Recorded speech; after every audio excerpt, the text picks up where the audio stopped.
ओकारं बिन्दुसंयुक्तं नित्यं ध्यायन्ति योगिनः कामदं मोक्षदं चैव ओंकाराय नमो नमः।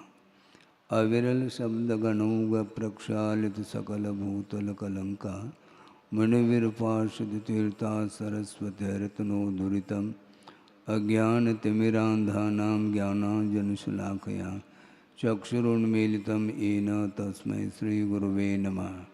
परम गुरुभ्यो नमः। परम्पराचार्यगुरुभ्यो नमः। सकलकलशविध्वंसकं श्रेयसां परिवर्धकं धर्मसम्बन्धकं भव्यजीवमनप्रतिबोधकारकमिदं शास्त्रं श्री तत्त्वार्थसूत्रनामधेयम्। अस्य मूलग्रन्थकर्तारः श्री सर्वज्ञदेवाः, तदुत्तरग्रन्थकर्तारः श्री गणधरदेवाः प्रतिगणधरदेवाः। येषां वचोनुसारमासाद्य श्रीमद् आचार्यप्रवर श्री उमास्वामिदेवैर्विरचितं मंगलम भगवान वीरो मंगलम गौतमो वने मंगलम कुंदकुंदाद्यो जैनधर्मोस्तु मंगलम सर्वमंगलमांगल्यम सर्वकल्याणकारकं प्रधानं सर्वधर्माणां जैनम जैतशासनम।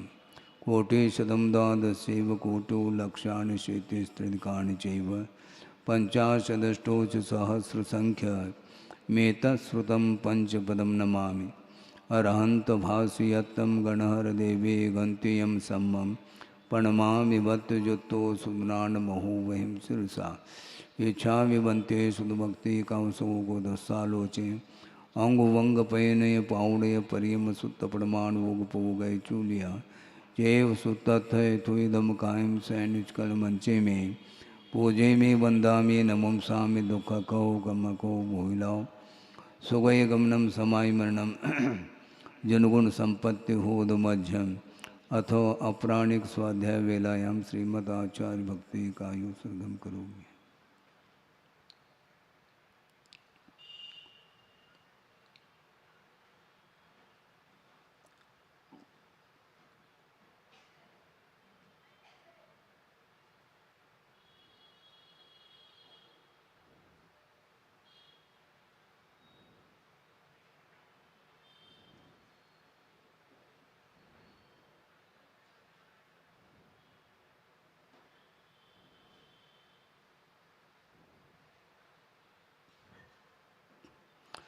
श्रुतजलदिपारगेभ्य स्वपरमत विभावना पटुमतिभ्य सुचरितपूर्णदेभ्यो नमो गुरुभ्यो गुणगुरुभ्य छत्तीसगुणसमग्गे पंचम्याचारकरण संदर्शे शेषानुगकुशले धम्मायुर्ये सदा वंदे गुरुवत्य संयमेनय तरंत संसार सायरं घोरं छिन्नन्त्यट्टकं मम जन्मन मरणं न पावेन्ते ये नित्यं व्रतमंत्रहोम निरता ध्यानाग्निहोत्राकुला षट्कर्मावृता तपोधनदना साधुक्रिया साधव शीलप्रावरणा गुणप्रहरणा चंद्रार्गतिजोदिकाः मोक्षद्वारकपाटपाटरमटाः प्रीणन्तु मां साधव गुरुवः पान्तु नो नित्यं ज्ञानदर्शननायकाः चारित्राणवगम्भीरा मोक्षमार्गोपदेशकाः इच्छामि बन्ते आयुर्भत्ते कामसुखो को दस्सालोचे सम्मनान समुदंसन समसद्भुत्तानं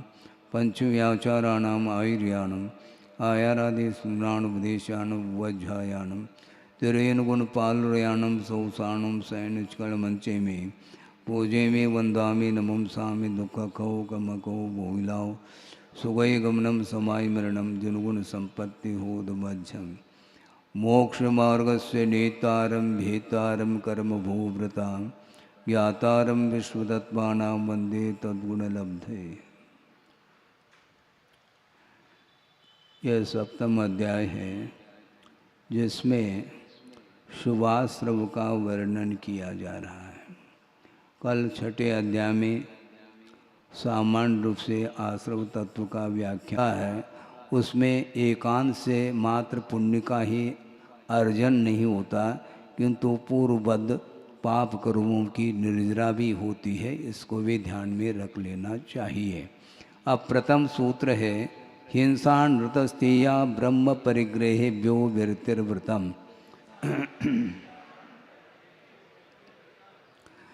हिंसा अनृत अर्थात असत्य, और स्तेय अर्थात चोरी, अभ्रम और परिग्रह, इनसे दूर रहने का नाम व्रत माना जाता है। इन पांचों पापों से जो दूर रहता है वह व्रती माना जाता है। अभिसंधिकृत नियम व्रतम, इस प्रकार टीकाकार ने और स्पष्ट किया है। संकल्प पूर्वक जो नियम लिया जाता है, व्रत को अंगीकार किया जाता है, वही व्रत माना जाता है। बिना संकल्प लिए यदि मान लो आप कुछ धार्मिक कार्य कर भी रहे हैं तो भी वह व्रत के अंतर्गत नहीं आता है, क्योंकि संकल्प आपने लिया नहीं। संकल्प का बहुत बड़ा महत्व है, क्योंकि बिना संकल्प के निर्जरा नहीं होती है। मान लो किसी ने नमक का त्याग किया नहीं किंतु ले नहीं रहा है। जब ले नहीं रहे हैं तो संकल्प लेने में क्या दिक्कत हो रही है? संकल्प लेना चाहिए, इससे स्पष्ट है कभी भी उसकी इच्छा हो सकती है, वह ले सकता है, उसका कोई भरोसा नहीं है। इसलिए स्पष्ट कर रहे हैं 5 पापों का त्याग जो होता है वह संकल्प पूर्वक होता है।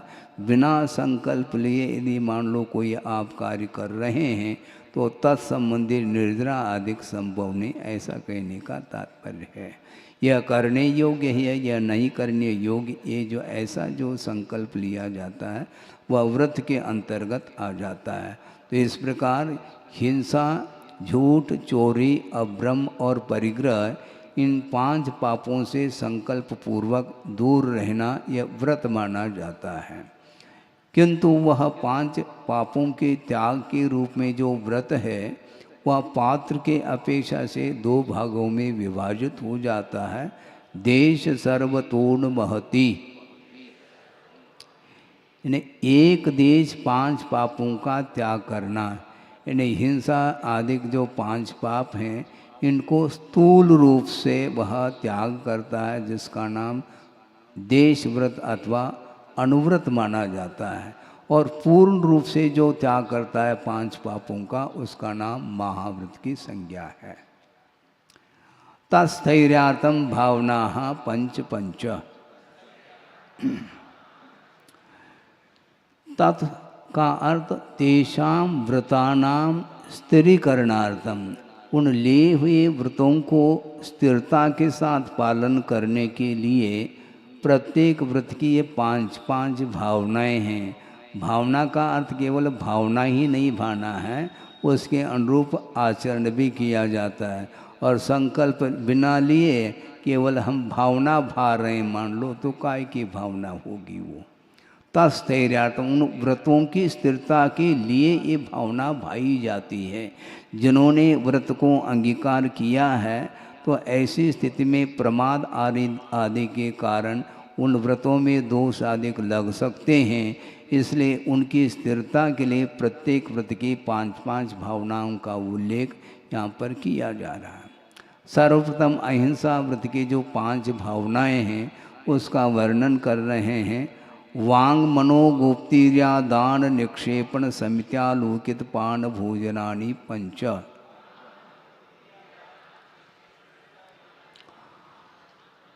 अहिंसा व्रत को पालन करना है तो वचन गुप्ति, मनोगुप्ति, काय गुप्ति को नहीं लिया क्योंकि प्रवृत्ति हमें करनी है, इसलिए काय गुप्ति नहीं ली, किंतु ईर्या समिति, आदान निक्षेपण समिति और आलोकित पान भोजन, इस प्रकार ये अहिंसा व्रत की 5 भावनाएं हैं।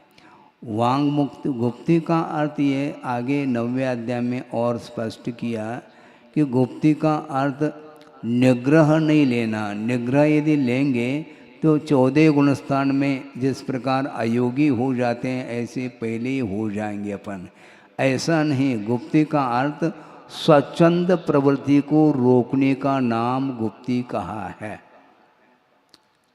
स्वच्छंद जो अपनी इच्छा के अनुरूप जो प्रवृत्ति होती है उसके माध्यम से ही 5 पापों का अर्जन होता है। इसलिए स्वच्छंद प्रवृत्ति को रोकने का नाम यहाँ पर मनोगुप्ती है, वचन गुप्ती है। और मनोगुप्ती का अर्थ बैठे बैठे मन के माध्यम से जो प्रवृत्ति हो रही है, जो स्वच्छंदता पूर्वक उस प्रवृत्ति को भी रोकना, ये मनोगुप्ती है। क्योंकि इसके माध्यम से भाव हिंसा से भी हम बच पाएंगे। द्रव्य हिंसा तो मान लो अपने द्वारा नहीं हो रही है, किंतु बैठे बैठे जो विपरीत विचार मन में आ रहे हैं, दूसरे के अहित को लेकर के भी मन में भाव आदि आ सकते हैं, उनको रोकने का नाम ही यहाँ पर मनोगुप्ती है। और चार हाथ देख करके गमन आदि करना, ये ईर्या समिति है। और जो उपकरण आदि हैं उनका ग्रहण करना और रखना जो होता है वह समिति पूर्वक होता है। इसलिए आदान निक्षेपण समिति का पालन होता है। और आलोकित पान भोजन का अर्थ प्रकाश में, प्रकाश का अर्थ सनलाइट लेना, मून लाइट नहीं लेना। रात में भी लाइट है ना महाराज, रात में भोजन कर सकते हैं क्या? नहीं। रात में इसलिए निषेध किया है कि दिन में सूर्य प्रकाश के माध्यम से वातावरण प्रासुक होता है और अपेक्षाकृत जीवों की उत्पत्ति कम होती है, और अवलोकन करने से उनकी विराधना से हम बच पाएंगे। और रात्र में आर्द्रता ज़्यादा होने के कारण जीवोत्पत्ति अधिक मात्रा में होती है, इसलिए उसका निषेध किया गया है। इस प्रकार ये अहिंसा व्रत की ये 5 भावनाएं हैं। क्रोध लोभ भीरुत्व हास्य प्रत्याख्याना न्यनुवीच भाषणम च पंच।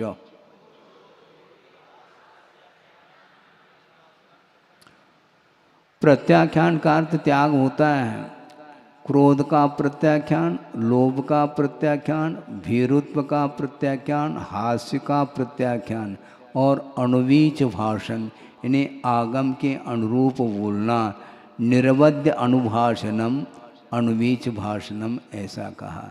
आगम से बाधा न आए इस प्रकार निर्दोष जो है बोलना, यह सत्यव्रत की भावना के अंतर्गत लिया है।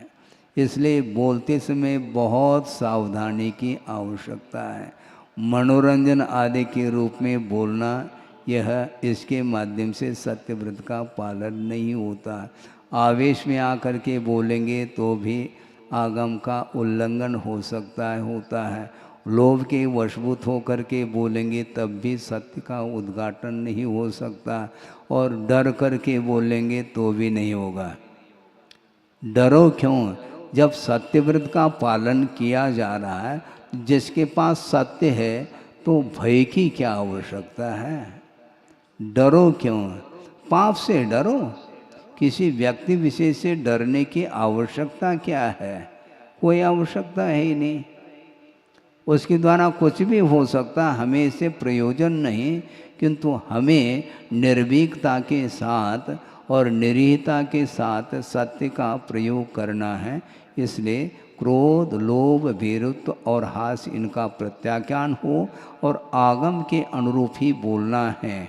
यदि मान लो किसी के पास क्षोभशम बहुत अत्यल्प मात्रा में क्षोभशम है, वह न बोले तो ज़्यादा अच्छा है।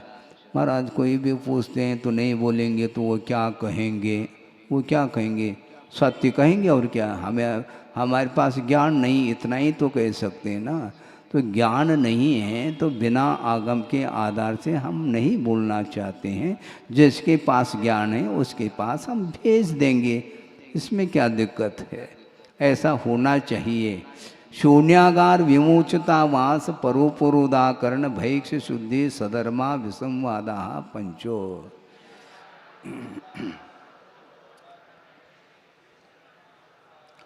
ये अचौर व्रत की ये 5 भावनाएं हैं। व्रत लेने के उपरांत व्रतों का जब पालन किया जाता है, उस समय ये सारी बातें ध्यान में रखना होता है। यदि नहीं है तो वो दोष लग रहे हैं क्या, व्रत पल रहे हैं, इसका कोई भी भाव भाषण नहीं हो पाता।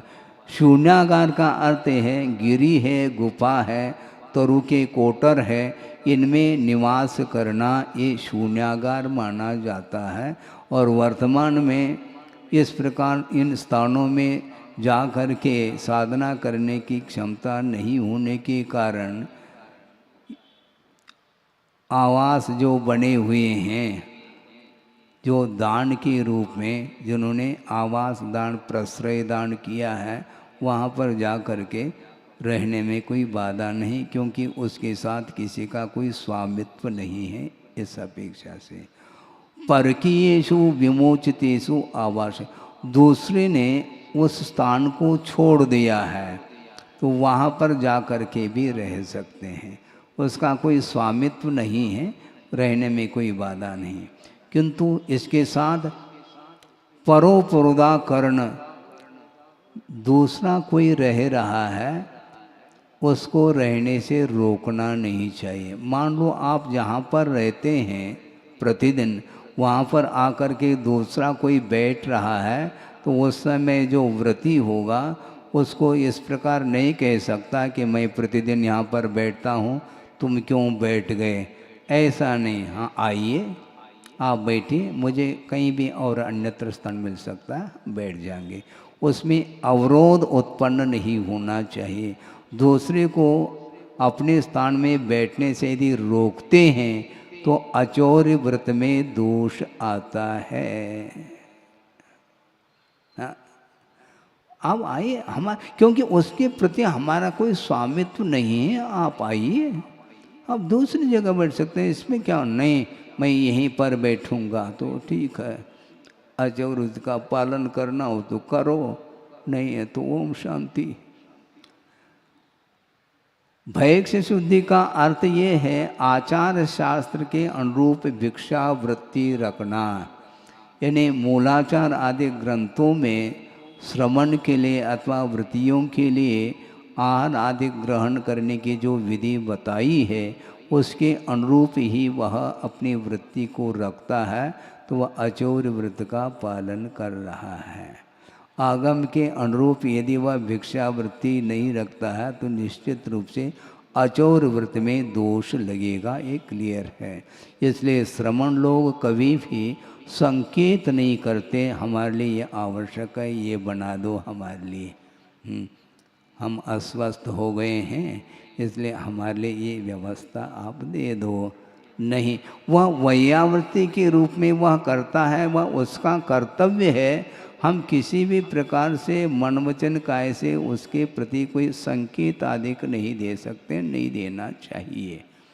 गुरुदेव ने एक बार बहुत सूक्ष्म बात कही थी, श्रावक के सामने खांसने लगे, अपने आप उसको ज्ञात हो जाए कि महाराज को खांसी लग रही है, और है बहुत भारी समस्या, खांसते क्यों हो, खांसी नहीं भी आ रही तो खांसोगे तो निश्चित रूप से वो काली बनेगी, इसमें क्या दिक्कत है। फिर यही तो है, ये कुशलता पूर्वक अपना वह कार्य कर लेता है, जबकि ऐसा नहीं करना चाहिए। इसके उपरांत भी मान लो किसी के माध्यम से उसको जानकारी मिलती है और वैयावृत्ति की अपेक्षा से वह कर लेता है सेवा आदि, तो वह अलग विषय है, किंतु मन में भाव नहीं रखना। मम इदम तव इदम, इस प्रकार सधर्मी के साधर्मी के बीच में विसंवाद नहीं करना। मम इदम, मैं जो कह रहा हूँ इसको सुनो, तुम्हारे के अनुरूप हम नहीं चलेंगे। वो कहता है कि आपकी बात को हम नहीं मानना चाहते। भैया नहीं मानना चाहते हैं तो हमारा आग्रह नहीं है, हाँ, क्योंकि प्रत्येक व्यक्ति जब स्वतंत्र है तो एक दूसरे के प्रति आग्रह क्यों करें, अनुग्रह कर लो, कोई बाधा नहीं है। और अनुग्रह भी उसके ऊपर किया जाता है जो चाहें। हम आपको अनुग्रहित कर रहे हैं, वो चाहे तब वो 10 बार बोले कि महाराज हमें अनुग्रहित करो, हाँ ठीक है, आगम के अनुरूप हम कर सकते हैं। इसको बोलते नहीं, उसमें बाध्यता यदि है तो निश्चित रूप से वहाँ पर अचौर्य व्रत पलने वाला नहीं। भावों की भी चोरी हो सकती है, ये कहा गया है। किसी दूसरे की धारणा को हम परिवर्तित करना चाहते हैं, मान लो जबरदस्ती, वह भी चोरी के अंतर्गत आ सकता है। यदि वह स्वयं सुधरना चाहता है कि महाराज हमारे पास क्षोभशम नहीं है, आगम का ज्ञान नहीं है, इसलिए आगम के अनुरूप हम चर्या का पालन करना चाहते हैं, इसलिए आप हमारे लिए अनुग्रहित करिएगा, इस प्रकार वह विनीत भाव के साथ आकर के यदि मान लो बोलता है तो उसके लिए किया जा सकता है, इसमें बाधा नहीं। अब अचौर व्रत की 5 भावनाएं: स्त्री रा कथा श्रवण, तन मनोहरांग निरीक्षण, पूर्व रतानुस्मरण, व्रश्रेष्ठ रस और स्वशरीर संस्कार त्यागा 5।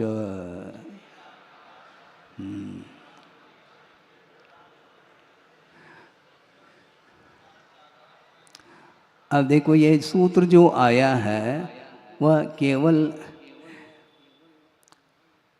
पुरुष के लिए इंगित करता है, किंतु कथन किसी अपेक्षा से किया जा सकता है। किंतु यदि मान लो स्त्री ने भी व्रत अंगीकार किए हैं, उनको भी चतुर्थ जो ब्रह्मचर्य व्रत का अनुपालन उनको भी करना है, तो दोनों के लिए यह सूत्र लागू हो रहा है, केवल आपके लिए सूत्र लागू नहीं हो रहा है। स्त्री के राग वर्धक जो कथाएं हैं उसका श्रवण नहीं करना चाहिए। यदि आप ब्रह्मचर्य व्रत को अखंडित रखना चाहते हैं तो, और तन मनोहरांग निरीक्षण, उनके मनोहर अंगों का निरीक्षण अवलोकन आदि नहीं करना।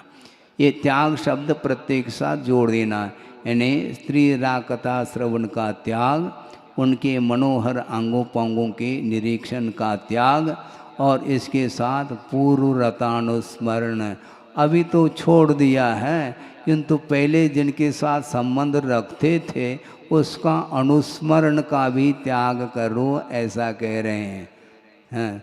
जब पीछे पहले जब गृहस्थाश्रम में थे, मान लो कोई विवाहित भी हो सकता है जिसके साथ उसका संबंध था, अब संबंध तो छोड़ दिया किंतु उसका अनुस्मरण भी नहीं करना। स्मृति के माध्यम से उसका याद करेंगे उसको, तो भी वह ब्रह्मचर्य व्रत में दोष आ जाएगा, इसलिए उसका भी त्याग करने के लिए कहा है। वृश्रेष्ठ रस का त्याग, वृक्ष का अर्थ गरिष्ठ, आप सुन रहे क्या नहीं? वृक्ष का अर्थ होता है गरिष्ठ। ब्रह्मचर्य के लिए गरिष्ठ भोजन इष्ट नहीं है। गरिष्ठ का अर्थ क्या होता है महाराज? दूध है ये गरिष्ठ नहीं, किंतु अति मात्रा में लेंगे तो भी वह गरिष्ठ हो सकता है, किंतु वह दूध है उसको ओटा जा रहा है, फिर वो क्या कहलाया? वो दूध नहीं। महाराज दूध ही है, दूध नहीं है, ध्यान रखो। इतना गाढ़ा कैसा दूध आ गया?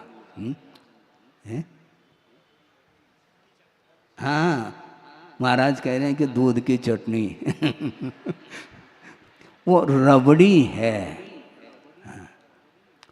वो ले के अंतर्गत आता है, वो पेय नहीं माना जाएगा।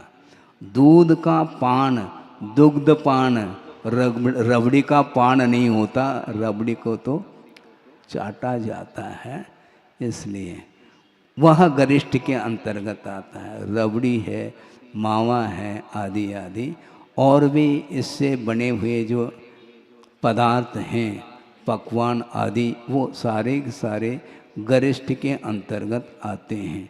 महाराज इसको ले लो आप। दाता तो बिल्कुल,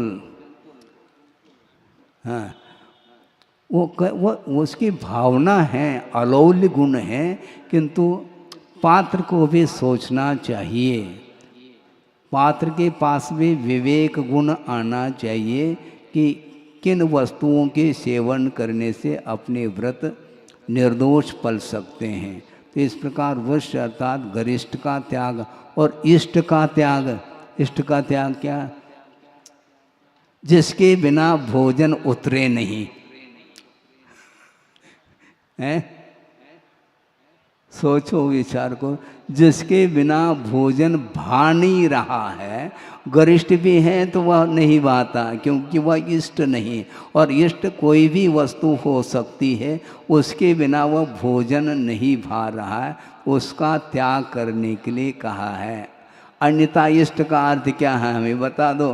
महाराज ये तो बहुत कठिन है। कठिन तो है, हाँ ये बात अलग है, मान लो स्वास्थ्य की अपेक्षा आरोग्य की दृष्टि से कोई भी सुपाच्य वस्तु का सेवन किया जा रहा है, उसको यहाँ पर ग्रहण नहीं कर रहे हैं, किंतु उसके प्रति जो आसक्ति है उसको दूर करने की अपेक्षा से इष्ट का भी परित्याग किया जा सकता है, करना चाहिए।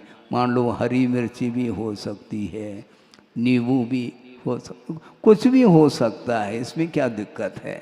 इष्ट यदि है, क्योंकि उसके बिना भोजन लिया नहीं जा रहा है, इसलिए वह उसके लिए इष्ट माना जाता, उसका त्याग करने के लिए कहा है। दूसरी बात यह है कि इष्ट वस्तु के लेने से ही डाइट बढ़ जाता है। डाइट जो बढ़ता है, फुल डाइट जिसको बोलते हैं, वह बिना इसके संभव नहीं। मान लो बिना रस के नीरस यदि भोजन करेंगे तो निश्चित रूप से डाइट में अंतर आएगा, वो फुल डाइट लेने में बहुत उसको कठिनाई जाती।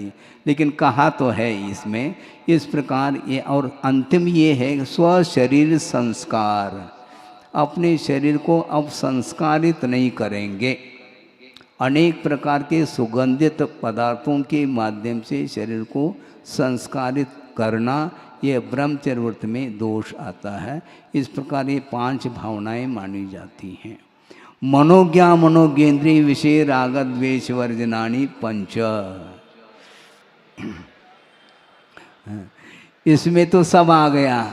ये अपरिग्रह व्रत की जो 5 भावनाएं हैं, इसमें मनोज्ञ और अमनोज्ञ यानी इष्ट और अनिष्ट के रूप में 5 इंद्रियों के जो विषय हैं, उनमें राग द्वेष को छोड़ने के लिए कहा जा रहा है। और राग होगा तो निश्चित रूप से वह सेवन करने में आएगा, और द्वेष होगा तो सेवन किया नहीं जा रहा है। महाराज हम कैसे छोड़ें? अच्छा, अनिष्ट पदार्थ को कैसे छोड़ रहे हैं आप? उसमें किसी ने आपको प्रशिक्षण नहीं दिया और अपने आप छोड़ते चले जा रहे हैं। और इष्ट पदार्थों को छोड़ने के लिए हम कैसे छोड़ें, ये पूछा जा रहा है। अब सोचो आप, हैं? छाया में आकर के बैठ गए, क्योंकि छाया इष्ट है और धूप इष्ट नहीं है, अपने आप छोड़ दिया। उसको छोड़ने के लिए कहा किसने आपको? तो यहाँ पर ये कहा जा रहा है, मनोज्ञ और अमनोज्ञ जितने भी 5 इंद्रियों के विषय हैं, उनके प्रति हर्ष विषाद अथवा राग द्वेषादिक नहीं करना। यदि करते हैं तो अपरिग्रह व्रत में दोष आ सकता है, आता है। इस प्रकार 5 व्रतों के प्रत्येक के 5 भावनाओं का वर्णन किया। हिंसा दिष्विहा मूत्रापाय वद्य दर्शनम।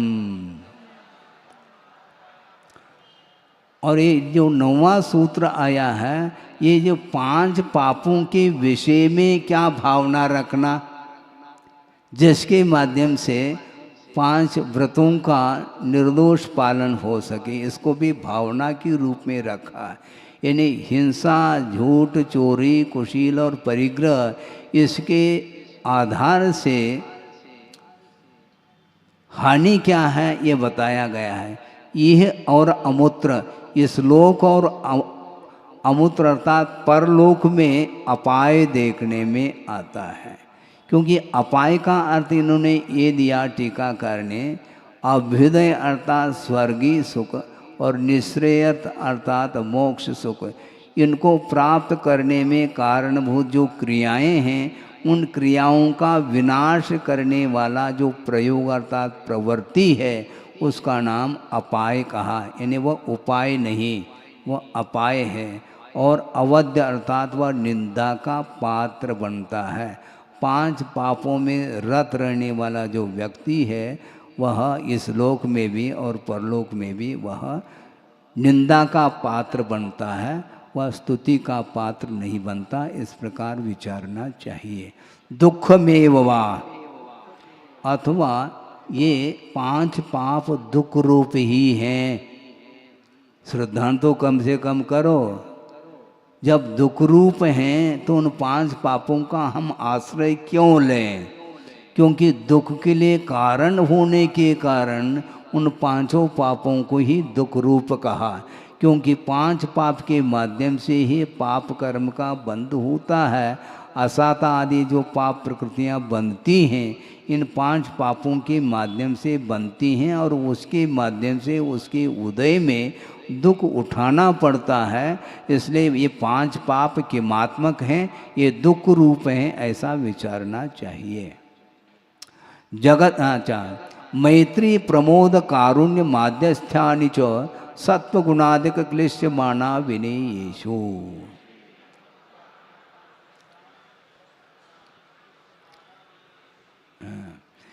ये 4 पात्र हैं और प्रत्येक के लिए एक एक भावनाओं के लिए कहा है। मैत्री भाव किसको बोलते हैं? दूसरे के जीवन में दुख उत्पन्न न हो इस प्रकार की जो पवित्र भावना है उसका नाम मैत्री भावना है। लौकिक मित्रता की बात नहीं करो। अपना प्रयोजन जब तक सधता है तब तक वह उसके साथ मित्रता का व्यवहार करता है, और मान लो अपना प्रयोजन यदि शुद्ध नहीं होता है तो उसके प्रति वह मित्रता का व्यवहार समाप्त हो जाता है। इसका नाम मित्रता नहीं, किंतु दूसरे के जीवन में हे भगवान दुख की उत्पत्ति न हो इस प्रकार का भाव रखना। दुख होने के उपरांत उपचार आदि करना ये कारुण्य भाव के अंतर्गत आता है, और दुख ही उत्पन्न न हो भगवान इस प्रकार का भाव रखना मैत्री भाव माना गया। और मुख की प्रसन्नता आदि के माध्यम से भीतरी जो भक्ति है, धर्मानुराग है, उसका नाम प्रमोद भाव कहा है।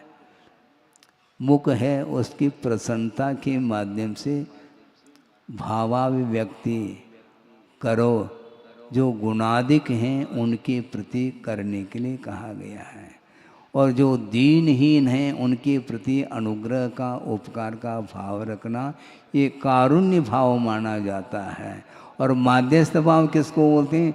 राग देश पूर्वक जो पक्षपात है उसका अभाव रखना माध्यस्थ भाव। किसी के पक्ष में नहीं जाएंगे, क्योंकि पक्ष लेंगे तो निश्चित रूप से जिसका पक्ष लिया जा रहा है वह निश्चित रूप से उसके प्रति राग विद्यमान है। गुणी हैं तो वह प्रमोद भाव के अंतर्गत आ रहा है, किंतु गुणी नहीं होते हुए भी जिसके प्रति राग उमड़ रहा है वह पक्ष ले रहा है, इसलिए वह पक्षपात ठीक नहीं माना जाता। पक्षपात से ऊपर उठना, क्या माध्यस्थ भाव किसको बोलते हैं? पक्षपात से ऊपर उठने का नाम माध्यस्थ भाव है। माध्यस्थ भाव का अर्थ तटस्थता। सुनिए, माध्यस्थ भाव का अर्थ क्या? तटस्थ रहना। जो आगम के विपरीत चल रहा है तो उसके प्रति हम किसी भी प्रकार से उसके प्रति व्यवहार नहीं रखेंगे, माध्यस्थ रहेंगे। खोल रहे हैं आगे जा कर के।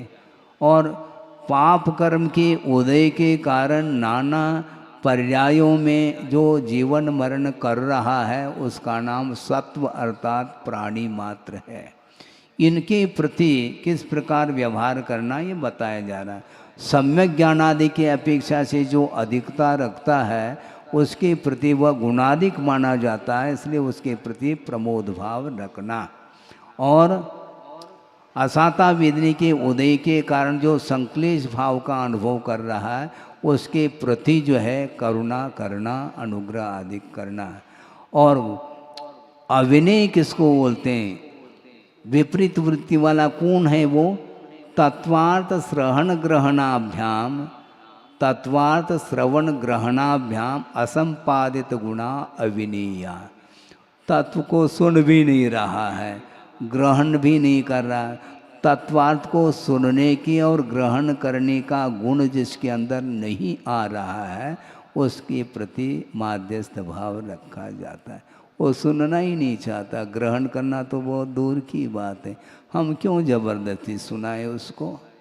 वो सुनना चाहे तो सुने, नहीं सुनना चाहे तो उसके प्रति माध्यस्थ भाव। इस प्रकार करने से क्या होता है? अहिंसादिक जो व्रत हैं वे परिपूर्णता को प्राप्त होते हैं, ऐसा कहने का भाव है। इन 4 प्रकार के भावों के माध्यम से अहिंसादिक जो व्रत हैं वे परिपूर्णता को प्राप्त करते हैं। क्योंकि माध्यस्थ भाव यदि नहीं रखेंगे तो विपरीत वृत्ति वाले का यदि समर्थन करते हैं तो निश्चित रूप से अनुमोदन होगा। पाप का हम समर्थन नहीं करना चाहेंगे, उन्मार्ग का हम समर्थन नहीं करना चाहेंगे। इसलिए तो आचार्यों ने कहा कि क्रोध लोभ का त्याग करो। आपके पास कोई न कोई लोभ होगा तभी तो विपरीत मार्ग का भी समर्थन करने के लिए खड़े हो। नहीं होना चाहिए। इसके माध्यम से व्रतों की रक्षा होती है। जगत का है स्वभाव हुआ समेग वैराग्यार्थम। संवेग अर्थात भीति उत्पन्न हो, संसार से भीति। किसी ने कहा था कि महाराज हमें डर लगता है, तो हमने उनको कहा डर तो लगना चाहिए संसार से, क्या दिक्कत है आपको? संसार से तो भीति होनी ही चाहिए। जगत के बारे में यदि विचार करेंगे तो निश्चित रूप से भीति उत्पन्न होगी।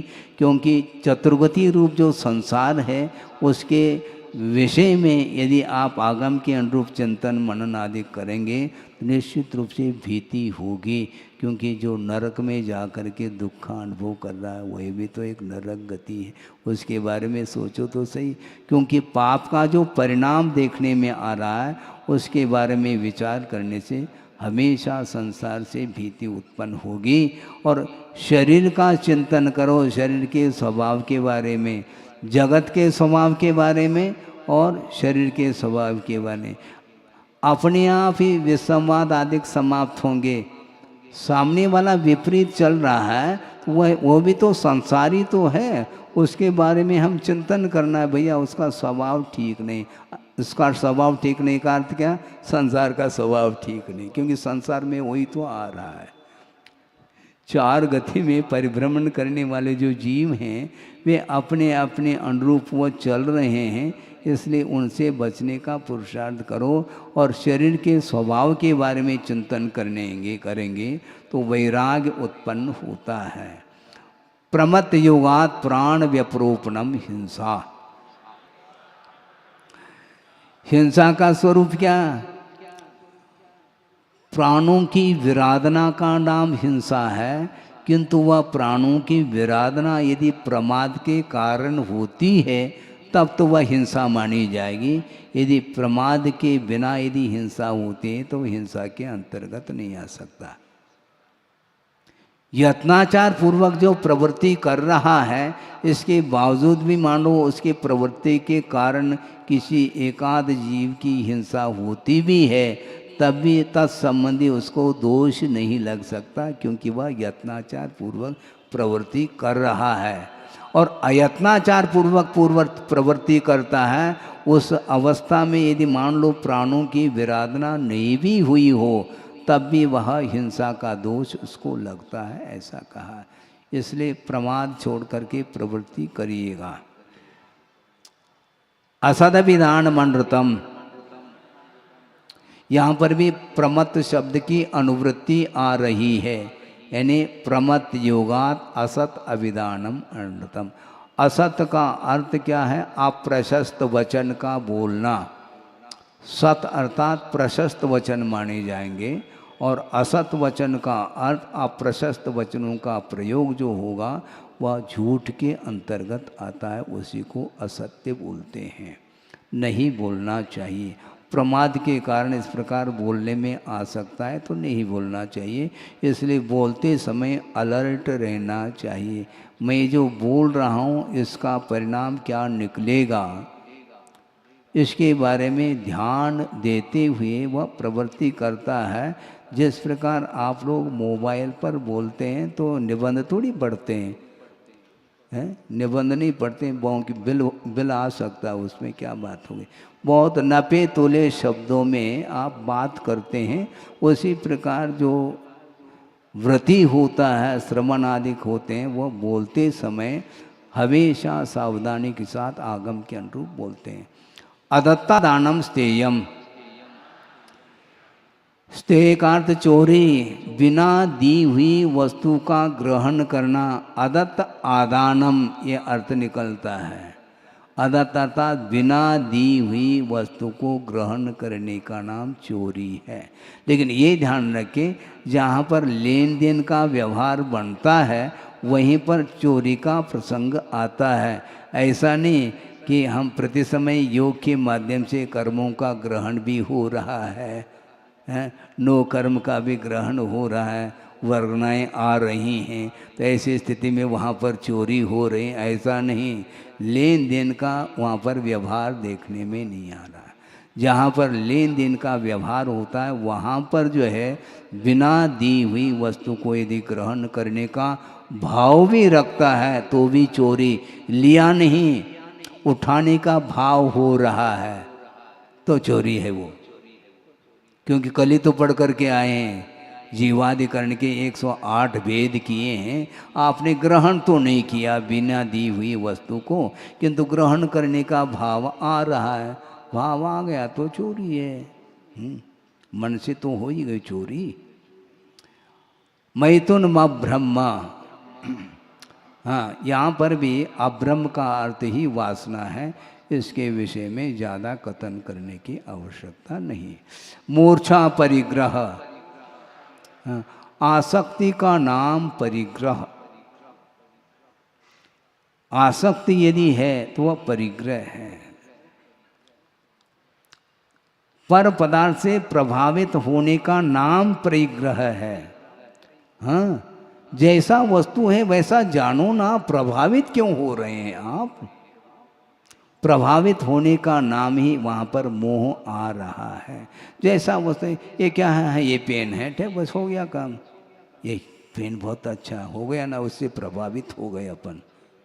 और क्या अच्छा, और पूछे अभी तो पढ़ कर के आएंगे, मनोज्ञ अमनोज्ञ में हर्ष विषाद नहीं करना, राग द्वेषादिक नहीं करना, ये तो कह कर के आए और पुनः कर रहे हैं तो पुनः वही कर रहे हैं। और क्या कर रहे हैं। ये अपरिग्रह व्रत को सुरक्षित रखना बहुत कठिन है। जिसका जैसा स्वरूप है, जो जिस रूप में है जानने योग्य पदार्थ, उसको उसी रूप में जानना, तब तो वह अपरिग्रह महाव्रत अथवा जो भी है वह सुरक्षित रह सकता है। अन्य पदार्थों से हम प्रभावित हो गए तो निश्चित रूप से वहाँ पर अपरिग्रह व्रत में अंतर आएगा। मूर्छा, मूर्छा नहीं, किसी से भी मूर्छा नहीं, क्योंकि 5 ही इंद्रियों के विषय हैं और वो इंद्रियों के माध्यम से वह पदार्थ ग्रहित हो रहा है, तो अपने आप थोड़ी ग्रहित हो रहा। ग्रहण करने की भावना है तब वह वस्तु ग्रहित हो रही है। वह पदार्थ नहीं कह रहा है कि मुझे ग्रहण करो, वो ये भी नहीं कह रहा है कि मुझे जानो। हम ही जान रहे हैं और हम ही ग्रहण कर रहे हैं, और उसमें इष्टानिष्ट की परिकल्पना के साथ करते हैं, तो वह अपरिग्रह व्रत नहीं पल सकता, यह परिग्रह माना जाता है। निशल्यो व्रति, व्रति कैसा होता है, शल्य रहित होता है। 5 पापों का त्याग तो किया किंतु शल्य बना हुआ है तो वह व्रति नहीं कहलाता। शल्य कितने प्रकार के महाराज है, मिथ्या शल्य, माया शल्य और निदान शल्य। गुरुदेव ने बहुत अच्छी बात कही थी, शल्य जो होता है वह प्रगाढ़ता का नाम शल्य है। प्रगाढ़ता का नाम शल्य है। माया कर्म का उदय तो आगे भी है, किंतु माया शल्य नहीं वो, क्योंकि उसमें प्रगाढ़ता नहीं है। दूसरे को छलने का भाव आ रहा है तो वह शल्य माना जाता है। हाँ। और निदान शल्य का अर्थ भावी भोगाकांक्षा निदानम कहा। निदान शल्य और निदान ध्यान में बड़ा अंतर है। निदान के 2 भेद किए, एक प्रशस्त निदान, एक अप्रशस्त निदान। आप प्रशस्त निदान का नाम ही निदान शल्य है और प्रशस्त निदान का नाम वह निदान ध्यान माना जाता है, जो कि पंचम गुण स्थान तक उसकी सीमा है, उसके बाद नहीं। इस प्रकार माया मिथ्या और निदान शल्य से रहित हो करके व्रतों का जो पालन करता है उसका नाम व्रती ऐसा कहा गया है। अगार इणगारश्च, वह व्रती अगारी और अनगार यानी गृहस्थ यानी श्रावक और अनगार अर्थात श्रवण, इस प्रकार दो भागों में विभाजित होता है। अगार का अर्थ यहाँ पर श्रावक को लिया है, पंचम गुण स्थानवर्ती श्रावक को। अब मान लो किसी ने ग्रह का त्याग कर दिया और वह क्षुल्लक है, ऐलक है, उसको हम अनगार बोले क्योंकि घर तो छोड़ दिया उसने। अगार का अर्थ ग्रह होता है, घर का परित्याग कर लिया। मात्र घर का अर्थ एक मात्र उपलक्षण है, पूर्ण रूप से परिग्रह का जब तक त्याग नहीं होगा तब तक उसको अनगार की संज्ञा नहीं दी जा सकती। इसलिए अगारी का अर्थ पंचम गुणस्थानवर्ती अनुवृत्ति माना जाता है और अनगार का अर्थ श्रमण माना जाता है। अनुव्रतो गारी, जो अगारी होता है वो क्या होता है? अनुवृत्ति होता है। यानी 5 पापों का उसने स्थूल रूप से त्याग कर दिया है, उसको अनुवृत्ति बोलते हैं, उसी को अगारी कहा है। अब जिस प्रकार ये व्रतों से युक्त होता है उसी प्रकार इनके पास और कौन कौन से व्रत हो सकते हैं अगारी की अपेक्षा से? दिग्देशा नरत दंड विरति सामायिक प्रोषदोपवासोपभोग परिभोग परिमाणातिथि संविभाग व्रत संपन्नश्च।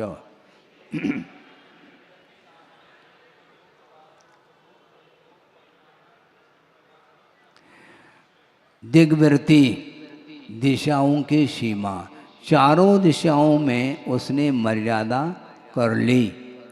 पूर्व पश्चिम दक्षिण उत्तर चारों दिशाओं में मान लो किसी ने मैं 300 किलोमीटर तक जाऊंगा, ऐसी इस प्रकार की मर्यादा उसने खींच ली तो वह दिग्व्रती माना जाएगा।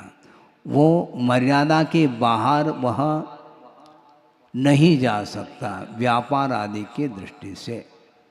इसलिए आचार्य समदवदन महाराज ने उस दिग्व्रती को उपचार से महाव्रती की संज्ञा दी है, क्योंकि मर्यादा के बाहर उसके निमित्त से न सूक्ष्म जीवों की विराधना हो रही, अर्थात न स्थावर जीवों की विराधना हो रही है, न त्रस जीवों की विराधना। इस अपेक्षा से उस दिशा के बाहर वह उपचार से महाव्रती कहलाता है। इसी प्रकार देशव्रती का अर्थ दिग्व्रत अंगीकार करने के उपरांत भी जहाँ पर वह रहता है वहाँ पर भी दिशा को मर्यादित करता है। मान लो जबलपुर है तो हम लाडगंज में ही रहेंगे, हनुमान ताल नहीं जाएंगे, मर्यादा खींच ली उसने, क्योंकि वहाँ जाने की आवश्यकता नहीं पड़ रही है। इसलिए कम से कम संकल्प तो ले लें, उसके माध्यम से व्रतों का पालन होता है। वह देशव्रती को भी अपनी मर्यादा के बाहर उसको भी उपचार से महाव्रती की संज्ञा दी गई है।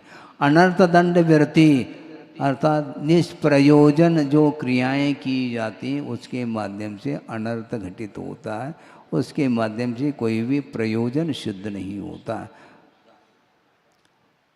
सामायिक का अर्थ तो स्पष्ट ही है, आर ध्यान रौद्र ध्यान से मुक्त हो करके सभी प्रकार के पापों से मुक्त हो करके एक काल की मर्यादा को लेकर के वह पंच परमेष्टि की आराधना आदि करने में वह लग जाता है, जिसका नाम सामायिक बोलते हैं।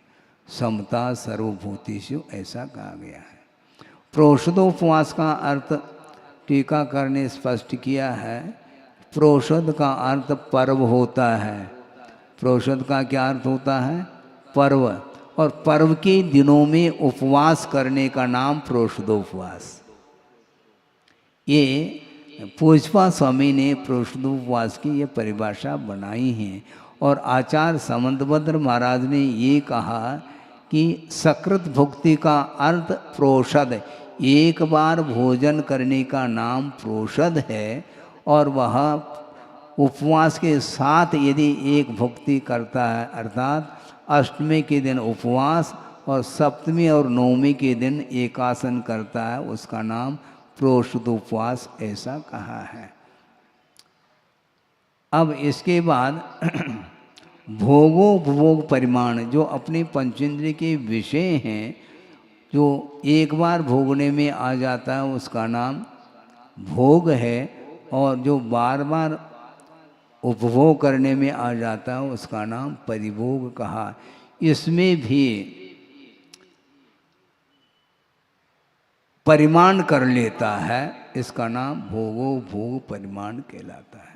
और अतिथि संविभाग, अतिथि का अर्थ क्या है? जिनके आने का और जाने का कोई भी समय निर्धारित नहीं, उसको अतिथि बोलते हैं। उनके लिए वह संविभाग कर लेता है, आहार की अपेक्षा से, औषध की अपेक्षा से और कोई भी उपकरण आदि की अपेक्षा से उसका संविभाग करता है। इसका नाम अतिथि संविभाग है। इन गुणव्रत और देशव्रत, इनसे भी वह संपन्न होता है। कौन? अनुव्रती। इसके बाद अंत में सल्लेखना का प्रसंग आता है, तो मारणांतिकीम सल्लेखनाम जोषिता। हाँ, जीवन के अंत में मरण आने वाला है, उस समय वह सल्लेखना धारण करता है। जोषिता शब्द का प्रयोग किया, अर्थात वह सल्लेखना को प्रीति पूर्वक वह स्वीकारता है। यदि उसके अंदर सल्लेखना धारण करने के लिए उत्साह नहीं है, प्रीति नहीं है, तो उसकी सल्लेखना कराई नहीं जा सकती। यदि प्रीति स्वयं वह उत्साहित है तो सल्लेखना अपने आप ही उसके द्वारा होगी। वह मारणांतिकीम सल्लेखनाम जोषिता, ऐसा। और ये सल्लेखना के लिए बहुत सारे कारण पड़ सकते हैं। उपसर्ग आने पर, दुर्भिक्ष पड़ने पर, और वृद्धावस्था के आने पर, और ऐसा कोई जिसका प्रतिकार न कर सके, ऐसी कोई व्याधि उत्पन्न हो जाए, उस समय वह सल्लेखना धारण करता है। सल्लेखना का शाब्दिक अर्थ यही है कि समीचीन रूप से कृश करना होता है। किसको कृश किया जाता है? शरीर को कृश किया जाता है, और कषाय को भी कृश किया जाता है। इस प्रकार कषाय सल्लेखना और काय सल्लेखना के अपेक्षा से ये सल्लेखना का प्रकरण यहाँ पर वर्णन किया गया है। अब इसके बाद अतिचारों का नंबर आ गया। सर्वप्रथम सम्यक दर्शन के अतिचार, ये 5 अतिचार बता रहे हैं। शंका, कांक्षा, विचिकित्सा, निदृष्टि, प्रशंसा, संस्तवाह, सम्यक दृष्टिरतिचाराः। हाँ, सम्यक दर्शन के ये 5 अतिचार है। शंका, जिनेन्द्र भगवान के वचनों में संदेह करना नहीं चाहिए। यदि शंका उत्पन्न हो रही है तो वह अतिचार माना जाता है। क्योंकि गुरु जो होते हैं वह कभी भी शिष्य का अहित नहीं चाहते हैं। इतना तो विश्वास है क्या? नहीं? हाँ, विश्वास है। विश्वास है तो फिर शंका क्यों करो? जो वो कहते हैं करते चले जाओ। वो जो कहते हैं, जो आदेश देते हैं, वो यथा योग्य ही आदेश दे रहे हैं शिष्य के लिए, और वह बिना निशंक हो करके वह उन व्रतों का पालन करता चला जाता है। आकांक्षा नहीं होनी चाहिए। विषयों की आकांक्षा हो गई तो वह भी सम्यक दर्शन में अतिचार माना जाता है। महाराज, फिर तो अपन तो विषयों की आकांक्षा तो रखते हैं, तो हमेशा हमारा सम्यक दर्शन मलिन होगा क्या? ऐसा नहीं कहा जा रहा है, किंतु आवश्यक है उसको रखना। अनावश्यक जो विषयों की आकांक्षा है उससे दूर रहना चाहिए। विचिकित्सा, विचिकित्सा का अर्थ ग्लानि, जुगुप्सा जिसको बोलते हैं, उससे भी रहित होता है। अन्य दृष्टि की प्रशंसा और अन्य दृष्टि की संस्तव अर्थात स्तुति, नहीं करना चाहिए। मोक्ष मार्ग संबंधी गुण किसी के अंदर है तो उसकी प्रशंसा तो करो, किंतु मोक्ष मार्ग संबंधी कोई गुण नहीं है और अन्य दृष्टि है, उसकी कभी भी प्रशंसा और उसकी स्तुति नहीं करनी चाहिए। ये सम्यक दर्शन के अतिचार के अंतर्गत आ रहे हैं यदि करते हैं तो। व्रतशीलेषु पंच पंच यथाक्रमम, यथाक्रम का अर्थ क्रमशः इन 5 व्रत और 7 शील व्रतों में 5 अतिचार अर्थात दोष लगते हैं। बंधवद छेदाति भारारोपणान पाण निरोधाः, अहिंसा व्रत के ये 5 अतिचार हैं। बंध अर्थात मान लो पशु आदि हैं, उनको बांधा जा रहा है, वो बंध के अंतर्गत आता है। अर्थात इच्छित स्थान में जाना चाहता है, मान लो उसको जाने में जो अवरोध के लिए कारण जो होता है उसका नाम बंध है। वह उच्छृंखल है, मान लो वह उद्दंड है तो बांधने की आवश्यकता तो पड़ती है, किंतु ऐसा बांधे वह उठ सके, बैठ सके और वह घास आदि खा सके, इस प्रकार उसको बांधना चाहिए। एकदम चुस्त बांध लिया तो वह न बैठ पा रहा है न खड़े हो पा रहा है। इस प्रकार यदि बंधन करोगे तो वह अतिचार माना जाता है, नहीं होना चाहिए। वृत्ति के लिए कहा जा रहा है, आवृत्ति की बात ही नहीं कर रहे हैं यहाँ पर। दंड है, कषा है, बेत्र है इत्यादि के माध्यम से उसकी पिटाई करना, यह भी वध के अंतर्गत आता। वध का अर्थ यहाँ पर प्राणों की विराधना के रूप में वध नहीं, किंतु डंडे के माध्यम से, चाबुक आदि के माध्यम से उसकी पिटाई करना, यह वध माना जाता है। और कान है, नाक है इत्यादि छेदना, यह छेद माना जाता है। और इसके बाद अतिभारारोपण, पशु है उसके ऊपर अतिभार कर लिया, गाड़ी खींचते चले जा रहे हैं और मान लो 5 बोरी यदि में आप रखते हैं तो उसको खींचने की क्षमता उसके अंदर है, और 10, 15, 20 बोरी आपने रख दी उस गाड़ी में और ऊपर से और चाबुक मारते चले जा रहे हैं, तो अतिभार आरोपण माना जाता है। और गुरुदेव ने ये भी बात कही थी, ये अतिभार आरोपण मात्र पशुओं के लिए ही नहीं, सुनिए, ये मात्र पशुओं के लिए नहीं, किंतु नौकर चाकर इत्यादि के अपेक्षा से भी अतिभार नहीं होना चाहिए। उनसे हम काम तो ले रहे हैं किंतु अति कर रहे हैं। अति सर्वत्र वर्जयेत, ये कहा। और ये भी कहा था आचार्य महाराज ने, छोटे छोटे बच्चे हैं और उसके पीठ पर जो है बस्ता अतिभारारोपण हो रहा। उन्होंने ये भी कहा तो वो भार को सहन ही नहीं कर पा, इतने सारे विषय आ गए हैं, उसकी क्या आवश्यकता। लेकिन सिलेबस में है महाराज, ठीक है, अपने अपने सिलेबस में बैठ जाओ, हम क्या कर सकते हैं। अतिभार होने से निश्चित रूप से उसका विकास रुक सकता है, रुकता है, इसलिए ये कहा गया है। ये हो गया। अब अन्नपान निरोध, समय पर अन्नपान नहीं दिया, काम तो ले लिया लेकिन पशुओं को बांध लिया और ताला डाल करके चले गए और समय पर अन्नपान दिया नहीं, वो भी अतिचार। ये ध्यान रखना चाहिए वृत्ति के लिए। अन्नपान निरोध नहीं होना चाहिए। स्वयं तो समय समय पर खाना पीना सब कर रहा है और पशुओं के लिए ध्यान ही नहीं रख रहा है, ये ठीक नहीं माना जाता है। मिथ्योपदेश रो व्याख्यान कूट ले क्रिया न्यासापहार साकार मंत्र भेदा।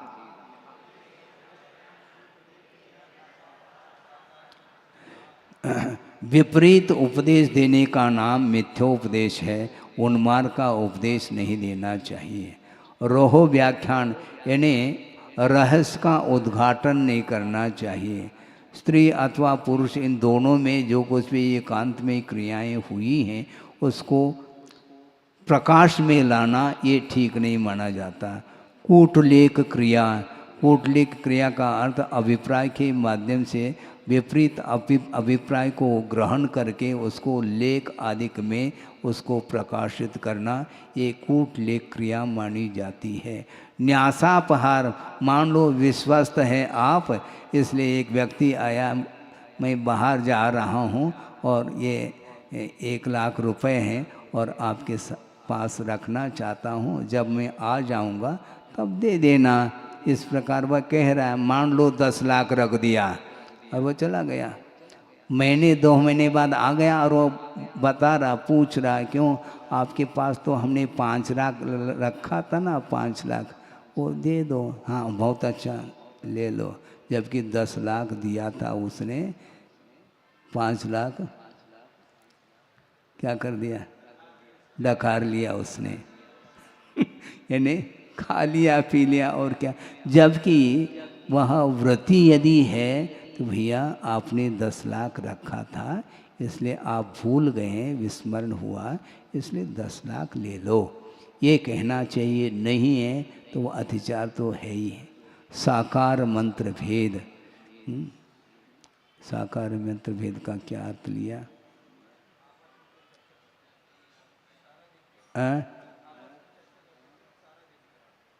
क्या कह रहे हैं?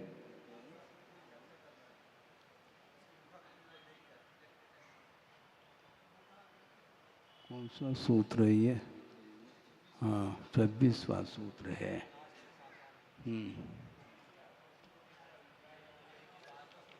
हाँ, अभिप्राय को पकड़ करके उसको प्रकाशित करना, ऐसा इसका अर्थ निकलता है। हाँ हाँ, इस प्रकार ये विषय हो गया। अब अचौर व्रत के भी अतिचार हैं।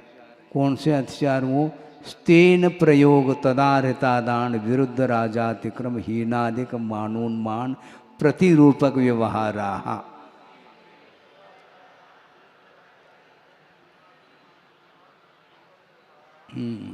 वह स्वयं चोरी तो नहीं कर रहा है, व्रती है इसलिए, किंतु कोई चोरी करने के लिए वह प्रेरित करता है, वो भी नहीं करना चाहिए। स्वयं चोरी तो नहीं कर रहा है किंतु चोरी के लिए वह प्रेरित कर रहा है, वह स्तेन प्रयोग माना जाता है। और मान लो चोरी करके कोई माल लाया है तो उसको ग्रहण करना, कम कीमत में ले जा रहा है, बेच रहा है, आया है तो बहुत अच्छी बात है, और ग्रहण कर रहा है तो तदारता दान नाम का वह दोष माना जाता है। विरुद्ध राजातिक्रम, राज की जो कानून है उसका उल्लंघन करके कुछ कार्य करता है, वह विरुद्ध राजातिक्रम माना जाता है। और हीनादिक मानोन्मान, हीनादिक मानोन्मान का अर्थ, मान का अर्थ नापने का, प्रस्त जिसको बोलते हैं, जिसके माध्यम से धान अधिक नाप लिया जाता है, नापने की बाट। और उन्मान का अर्थ तोलने की जो बाट हैं, ये 2 प्रकार के बाट हैं। और उसमें क्या, खरीदना है तो ज़्यादा, लेना है तो ज़्यादा लेना, और देना है तो उसमें कमती। बहुत अच्छा गुरुदेव ने सुनाया था और हमने भी सुना था। बहुत पुराना वह प्रसंग है। कुंडलपुर में सरवार सिद्धि की वाचना चल रही थी और श्रावक लोग भी बैठे थे। उसमें से एक व्यक्ति जो छिंदवाड़ा के थे, उन्होंने कहा, महाराज हीनादिक मानोन्मान को लेकर के एक प्रसंग याद आ रहा है। गुरुदेव ने कहा, सुनाओ क्या है? अब वो देना है तो कम दिया जाना, थोड़ा देंगे, और लेना है तो वह अच्छे। दोनों प्रकार के बाँट अलग अलग हैं। तो उन्होंने क्या कहा था कि छोटी बहू, ये प्रशिक्षण दिया था, छोटी बहू तो ये कही है, छोटी बहू कहते ही छोटे नाप तोल लेकर के आएगी वो, और बड़ी बहू कहेंगे तो बड़े नाप तोल को लेकर के आती थी वो। उसको प्रशिक्षण दिया गया था। बहू तो ये कही है, दो है ही नहीं वहाँ पर। उसको प्रशिक्षण दिया था। छोटी बहू कहते ही समझ जाती थी। वो बाट और तोल जो है ना छोटे छोटे लेकर के आती थी। लेना है तो बड़ी बहू और देना है तो वो बहू छोटी हो गई वो। गुरुदेव को भी बहुत हंसी आई थी उस समय, मुस्कान लिया था।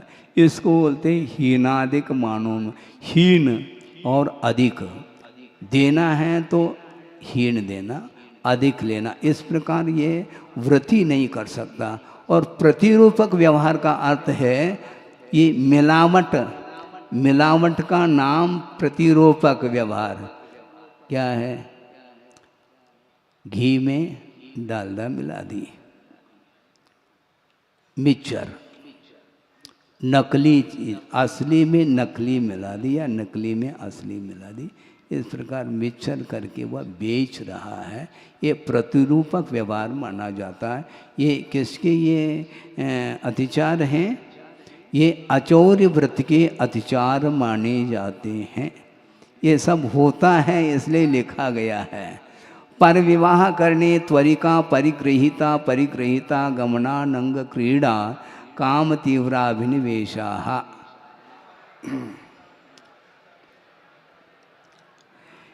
ये ब्रह्मचर्य व्रत के ये 5 अतिचार माने जाते हैं।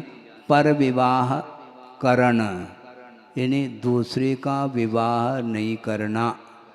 अपने परिवार संबंधी जो मेंबर हैं उनका विवाह करना अलग वस्तु, किंतु दूसरे के विवाह में भाग नहीं लेना, ये पर विवाह करण नाम का अतिचार माना जाता है। और इत्वरिका का अर्थ यह है वह स्त्री जो अन्य पुरुष के साथ संबंध रखती है उसका नाम इत्वरिका बोलते हैं। और वह परिग्रहित और अपरिग्रहित गमन माना जाता है। परिग्रहित का अर्थ विवाहित और अपरिग्रहित का अर्थ अविवाहित। ऐसे पुरुष के साथ संबंध जो रखती हैं वो इस प्रकार 2 प्रकार के दोष माने गए हैं। और अनंग क्रीड़ा का अर्थ अनुचित अंगों के साथ क्रीड़ा करना यह है। और वासना की जो तीव्रता है उसका नाम काम तीव्रा विनिवेश। ऐसे ये 5 अतिचार होते हैं। क्षेत्र वास्तु हिरण्य सुवर्ण दासी धन धान्य दासी दास कुप्य भांड प्रमाणातिक्रमा।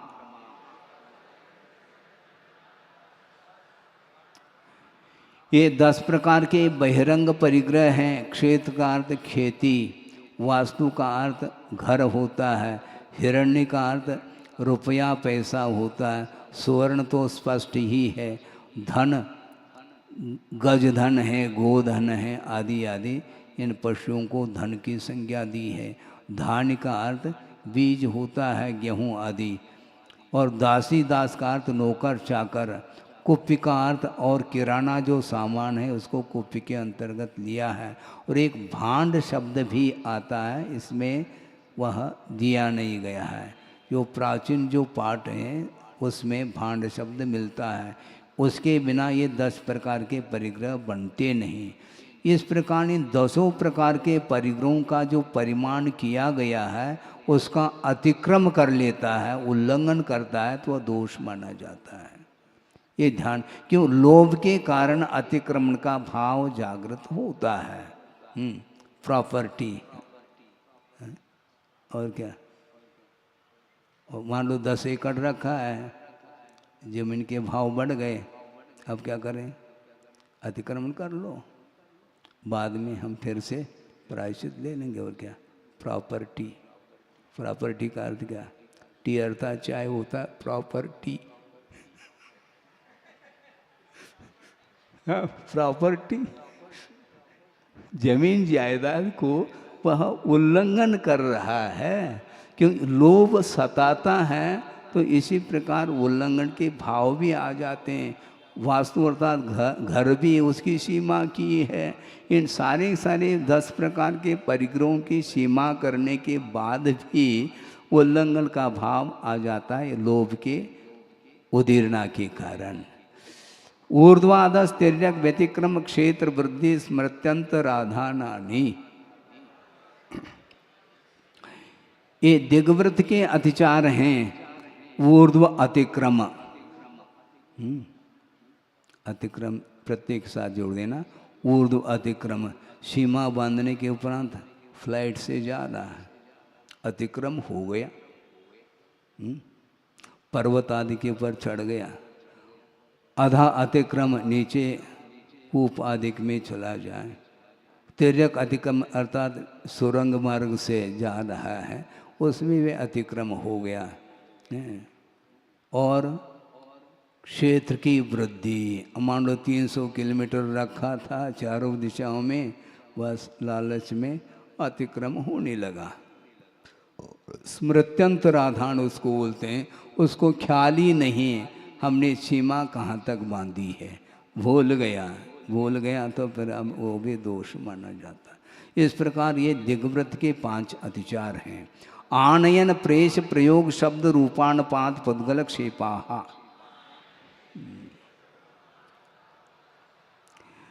देश व्रत अंगीकार करने के उपरांत अपने मर्यादित स्थान में रह करके भी किसी नौकर आदि के माध्यम से उसके बाहर जो भी वस्तु हैं सामान है उनको ले आना, बुलवाना, आनयन, ले आओ बोल दिया। हम थोड़ी जा रहे हैं, आप तो जा नहीं रहे हैं क्योंकि आप तो सेठ हैं ना, आप कैसे जाएंगे आप। लेकिन नौकर के माध्यम से बुलवा रहा है, ये बुलवाना भी दोष है। प्रेष प्रयोग, यहाँ से प्रेषित कर रहा है। ये प्रेष प्रयोग और आनयन ये दोनों दोष हो गए। शब्दानुपात बोल करके, और यहाँ पर शब्दानुपात क्या हो रहा है, हलो हलो हो रहा है। ये शब्दानुपात माना जाए, क्योंकि वर्तमान में तो मोबाइल का ज़माना है, उस समय क्या था भगवान ही मालिक। किंतु शब्दानुपात कहा, शब्दों के माध्यम से भी संकेत दे करके कार्य करवाना, ये सारे दोष मान। क्योंकि मर्यादित संकल्प का कृत संकल्प जब प्रतिज्ञाबद्ध हो गए, अब उसमें किसी भी प्रकार से दोष ठीक नहीं। रूपानुपात अपना रूप का प्रदर्शन कर रहा है, क्योंकि शब्दानुपात भी हो रहा है और रूपानुपात भी हो जाएगा। मोबाइल में वह चित्र ही सामने आ रहा है। यहीं बैठे बैठे अमेरिका से वह वार्ता हो रही है। और पुद्गल क्षेप यहाँ बैठे बैठे कंखर आदि के माध्यम से उसको जगा रहा है। वो सोचता है कि कौन है, देख लेगा वो, अच्छा कोई आवश्यकता है इनको, या पहुँच जाता है, क्या आवश्यकता है बता। तो इस प्रकार ये सारे दोष माने जाते हैं, सूक्ष्म दोष लगते हैं, किंतु ये दोष ही हैं। कंदर्प कौत्कुच मौखर्या समीक्षादि कर्णोपभोग परिभोगा नर्तक्यानि। ये अनर्थ दंड व्रत के ये 5 अतिचार है। राग के उद्रेक के साथ वो हास्य मिश्रित अशिष्ट वचनों का प्रयोग करता है, तो वह कंदर्प माना जाता है। व्रती को इस प्रकार नहीं करना चाहिए। और वह हास्य मिश्रित अशिष्ट वचनों के प्रयोग के साथ कुछ शरीर के माध्यम से भी कुछ चेष्टाएँ कर लेता है, तो वह कौतकुच के अंतर्गत आता है। और धृष्टता के साथ निस्सार सारभूत ने निस्सारभूत वचनों को वो बहुत बोलता रहता, अति मुकुरता जिसको बोलते हैं, उसको मौखर्य कहा है। और बिना सोच विचार किए, प्रयोजन के बिना भी अधिक जो है भोगोपभोग सामग्री का एकत्रित करना, ये असमीक्ष अधिकरण माना जाता है। ये सारे दोष माने जाते हैं, अनर्थ दंड के अंतर्गत आता है। क्योंकि वह अनर्थ इसलिए कहा, मान लो आपको भोजन के लिए किसी को निमंत्रण दे दिया है 2 व्यक्ति के लिए, और 4 व्यक्ति के योग्य अपने भोजन बना ली, ये अनर्थ हो गया। अब किसको देंगे आप? भोगो भोग अनर्थक ही कह रहे हैं, आप हंस क्यों रहे? जो यहाँ जो कहा जा रहा है उसी को तो व्याख्यान किया जा रहा है कि पूर्वा पर विचार किए बिना ये जो कुछ भी कार्य करते हैं उसमें अनर्थ घटित होगा। योग दु प्रणिधाना नादर स्मृति नुपस्थानानि। ये सामायिक व्रत के अतिचार देख लो। मनोवचन काय की जो चेष्टा है वह अनुकूल होनी चाहिए, एकाग्र हो करके शरीर को स्थिर रखना चाहिए, वचन को भी स्थिर रखना चाहिए, मन को भी स्थिर रखना चाहिए। नहीं है तो तीनों योग संबंधी अतिचार माने जाते हैं और अनादर है। अरे भैया 12 बज गया है, बैठो, अब बैठना तो है ही, ये उत्साह नहीं माना जाता है। भोजन के लिए तो उत्साहित हो जाता है और समय का समय आ गया और 12 बज गए, बैठो भैया, बैठना तो है। तो इस प्रकार जो है अनादर का भाव आ सकता है, नहीं आना चाहिए। और सामायिक को ही भूल गए, स्मृति नुपस्थान, स्मरण में नहीं रहा, सामायिक भूल गए, महाराज आप प्रायश्चित दे दो। अब कैसे देंगे प्रायश्चित? देना तो है। तो ये सामायिक के भी अतिचार माने जाते हैं। अप्रत्यवेक्षिता प्रमार्जितो सर्गादान संस्तरूप क्रमणानादर स्मृति नुपस्थानानि।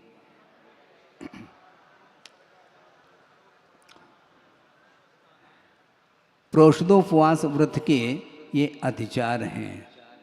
अप्रत्यवेक्षित, अप्रमार्जित वो सर्ग, बिना अवलोकन किए, बिना परिमार्जन किए मल मूत्रादि का उत्सर्ग करना ये एक दोष माना जाता है। और अप्रत्यवेक्षित अप्रमार्जित आदान यानी उपकरणों का ग्रहण करना, अप्रत्यवेक्षित अप्रमार्जित संस्तरोपक्रमण, और वो बिछोना जो बिस्तर इत्यादि है वह बिना अवलोकन किए, बिना परिमार्जन किए और समेटता चला जा रहा है, उसमें विराधना संभव है। बहुत सारे जीव जा सकते हैं, फिर बाद में क्या होगा उसका। और अनादर है, आदर का भाव नहीं रहता है। पूजन आदि करना है तो उसमें आदर भाव नहीं। क्यों? प्रोषदोपवास किया है, और प्रोषदोपवास किया है तब शरीर में क्षमता नहीं, हम क्या करें महाराज? तो क्षमता नहीं है तो लिया भी तो है, लिया है तो उसको उत्साह के साथ करो ना। तो फिर भोजन करने के लिए बैठेंगे उसमें भी अनुत्साह होना चाहिए। फिर पूजन आदि में अनुत्साह करो और भोजन में उसमें उत्साह के साथ करो, ये नहीं होता है। स्मृति अनुपस्थान का अर्थ प्रोषदोपवास करना ही भूल गया, तो ये भी अतिचार माना जाता है। सचित संबंध सम्मिश्रा विषवदुपक्वाहारा। सचित आहार यानी अप्रासुक आहार। क्या कहा जा रहा है? अप्रासुक आहार नहीं लेना चाहिए। ये किसके हैं अतिचार? ये भोगोपभोग परिमाण के, हाँ भोगोपभोग परिमाण के। सचित आहार नहीं लेना और सचित संबंध आहार, सचित वस्तु के साथ संबंधित जो आहार है उसको भी नहीं लेना। सचित सम्मिश्र मिला हुआ है, प्रासुक आहार में सचित आहार को मिश्रित करके ले रहा है, वो भी नहीं। अभिषव अर्थात गरिष्ठ आहार, दुपक्व अर्थात अच्छे ढंग से पाक शास्त्र के अनुरूप वह आहार नहीं बना है। और दुपक्व इन्हें अधकच्चा भी रह सकता है और अधिक पका हुआ भी हो सकता है, गुरुदेव ने ये कहा था। वो दोबारा पका रहे मान लो, वो भी ठीक नहीं। सुबह रोटी बनाई थी वो सब ठंडी हो चुकी है, सुबह की रोटी, फिर उसको शाम को उसको चूरा बना करके बघार करके उसको ले लिया, वो दुपक्व आहार माना जाता है। ये सब होता है, इसलिए लिखा गया। ये भोगोपभोग परिमाण व्रत के ये अतिचार माने जाते हैं। प्रोष्ठ दो पास नहीं। हाँ भोगो भोग परिमाण ठीक है तो है? अब अतिथि संभाग के अतिचार बता रहे हैं। सचित निक्षेपा विधान पर व्यपदेश मात्सर्य कालातिक्रमा।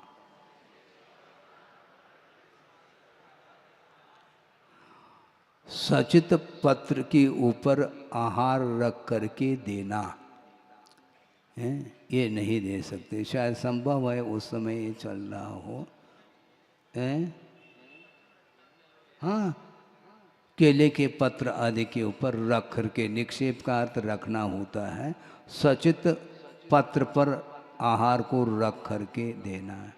सचित पिधान माना जाता है, अभिधान यानी सचित पत्र से उस आहार को ढाकना।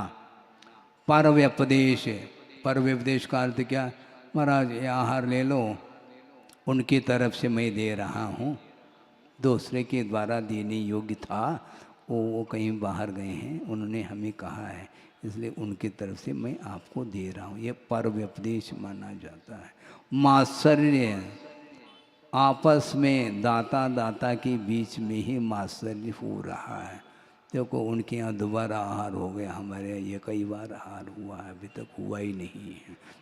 हाँ उनको आपस में मात्सर्य होता है। कालातिक्रम, काल का अतिक्रम कर लिया, सुबह 8 बजे खड़े हो गए, ये स्वामिन शुरू हो गए 7:30 बजे ही। काल का अतिक्रमण नहीं होना चाहिए। और गुरुदेव का ये कहना था, काल का जिस प्रकार अतिक्रमण नहीं होना चाहिए उस प्रकार क्षेत्र का भी अतिक्रमण नहीं होना चाहिए। अपने आंगन में खड़े होना चाहिए, कायदे से देखा जाए।